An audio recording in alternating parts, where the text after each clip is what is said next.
جو کوئی رحمان کی یاد سے آنکھیں بند کر لے یعنی تغافل کرے، ہم اس پر ایک شیطان مقرر کر دیتے ہیں تو وہ اس کا ساتھی ہو جاتا ہے، اور یہ شیطان ان کو رستے سے روکتے رہتے ہیں اور وہ سمجھتے ہیں کہ وہ سیدھے رستے پر ہیں، یہاں تک کہ جب وہ ہمارے پاس آئے گا تو اس شیطان سے کہے گا کہ کاش مجھ میں اور تجھ میں مشرق و مغرب کا فاصلہ ہوتا، تو برا ساتھی ہے۔ اے اہل ایمان، اللہ کا بہت بہت ذکر کیا کرو اور صبح و شام اس کی پاکی بیان کرتے رہو،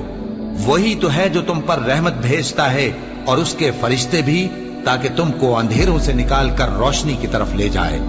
اور اللہ مومنوں پر مہربان ہے۔ اور صبح و شام اپنے پروردگار کا نام لیتے رہو اور رات کو بڑی دیر تک اس کے آگے سجدے کرو اور اس کی پاکی بیان کرتے رہو۔ اے نبی، یہ کتاب جو تمہاری طرف وحی کی گئی ہے اس کو پڑھا کرو اور نماز کے پابند رہو